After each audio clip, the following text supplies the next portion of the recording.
evening and welcome to this edition of News in Depth. I'm Amareshri Jairam with the details. We begin tonight's newscast by telling you that police have more persons on the radar for the UG bomb threats.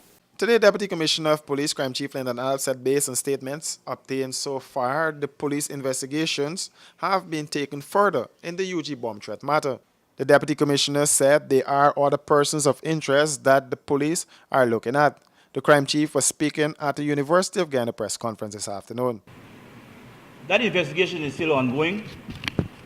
The charge that should be appearing is for the first threat against the university. We will subsequently continue that investigation as it relates to the post and the second threat against the University of Ghana. So just to inform you that in as much as Ms. Jafar Ali is before the court charged officially, that investigation against the university is still ongoing. The crime chief noted that Shanice Jafar Ali, 25, of Cummins Lodge, Georgetown, was charged based on legal advice. He said the investigation is still ongoing and based on statements obtained so far, the police will go as far as practicable. That is what is taking us further. And we will go as far as practicable can to deal with this issue to the penalty. So does that mean that Jafar Ali be the only person?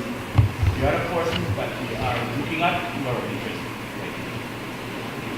Is that we are not only working in isolation as a Ghanaian police force, we are looking to have information from other agencies, one, and we are also looking at our counterparts both regionally and internationally for assistance. Based on what return, well then that will inform us on the way forward. Jafar Ali was charged with improper use of public telecommunication system contrary to 33(1)(b) of the Telecommunication Act, Chapter 4702. More news on the other side of a break. Stay with us. Hey, looky there. Let me go techie boots. Boots? No, man, I ain't gonna get locked up teeth in them big stinky 30-second boots. Plus, it can be more cheaper online. And don't got my favorite color, pink. Let me go along. Online shopping. Cheaper, faster, better. Passback.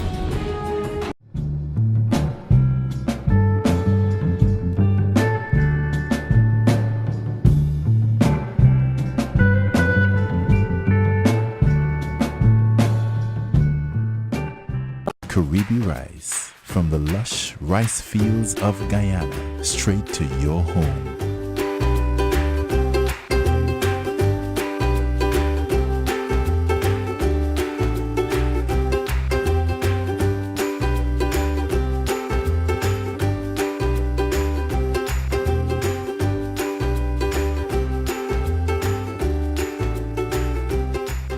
Caribbean rice, our people, our rice. Acting CEO of the new Amsterdam Hospital remains on the job. Let's take a look at this report. More doctors and patient care assistants have been placed at the outpatient and accident and emergency department of the New Amsterdam Hospital. This is to address the congestion issue which arose as a result of a 4-page form that was implemented to have a better record-keeping system at the health facility for patients. However, it was met with dissatisfaction by patients who were forced to wait long hours and doctors had extra responsibilities placed on them. Following a series of complaints, the Regional Health Director, Javon Stevens, said they decided to explore this alternative. We went back to the drawing board, we added some additional staff. There is 2 more doctors working in the department, so as to ease that congestion during the course of the day. We also add some patient care assistants to the triage department and those persons helping to fill the biodata part of the form. So it's no longer taking the time it was taking some 4 weeks ago. He noted that the A&E will be separated from the outpatient department since those 2 areas are merged together.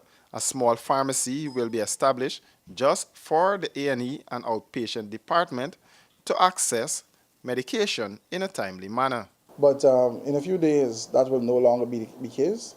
Right now, the contractor is working to get the outpatient department up and running for us. Meanwhile, the CEO acting Samantha Kennedy remains on the job as the search continues for a permanent head to run the hospital. Horse racing fans, get ready for the first annual Triple Crown Horse Race Meeting. 27 races, 2 different tracks with over $20 million in cash and prizes up for grabs. The first leg with runoff on Sunday 24th February at the Rising Sun Turf Club. The action continues on March 24th at the same venue for the second leg. And the final leg on April 21st at the Port Morant Turf Club. It's a Triple Crown Horse Race Meeting featuring the top horses and the jockeys. See and be there. Presented by Jumbo Jet Thoroughbred Horse Racing Committee.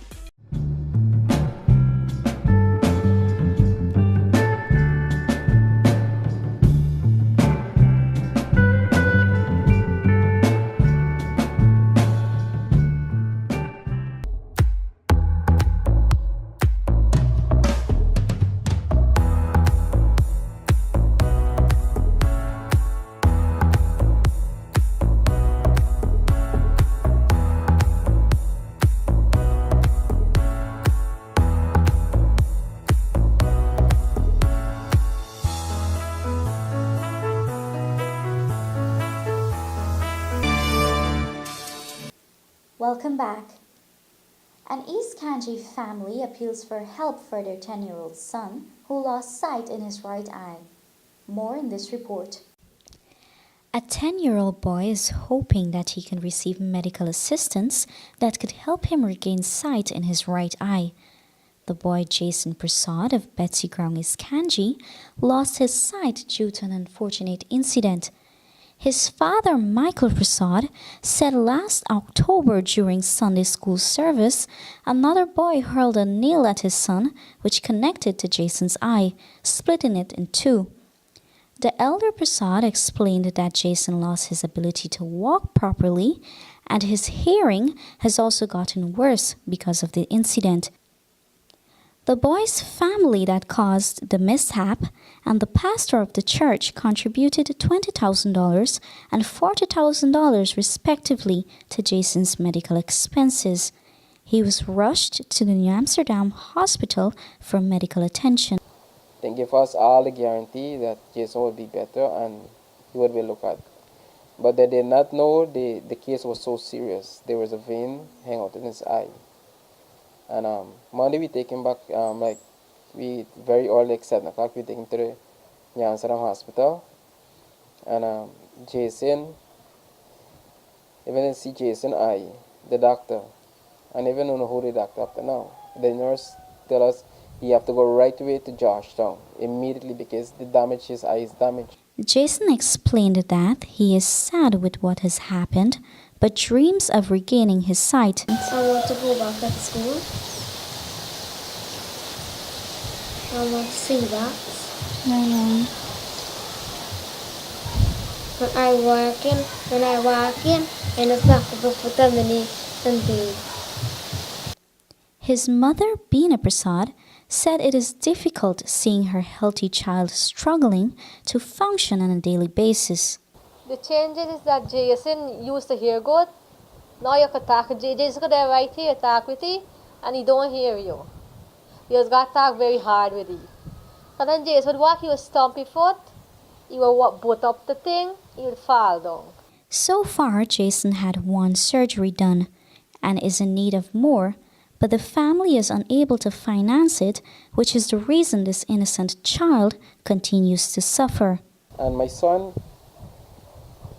he was born with 2 eyes. He didn't come just like this. He was good, he was agile. Anything you ask him to do something with it. You ask Jason to do something, he always come and you see me come home, you slash him, finish reading, you usually run to the gate, the daddy come and you open the gate. But he cannot do that anymore. Jason following much of the time. Most of the time when I sit by myself, it just grieves me because it hurts. Because he got a grown big man and he cannot apply for a job anyway. But no, people will not employ him like that. Because his disability, because of one eye. And I hope to God I pray to God that he may have to see again. Or if there is something can work out. The Prasads are appealing to the public for financial assistance to ensure that their son is given a chance to live a normal life. And people who are out there and listen to this, I really need your help. That if any finance or any way you know that I could help Jason that again his side back, that Jason may to see well again or do something. Jason don't react the way he used to. Anyone wishing to contribute can contact the family on telephone numbers 659 1345 or 326 1114.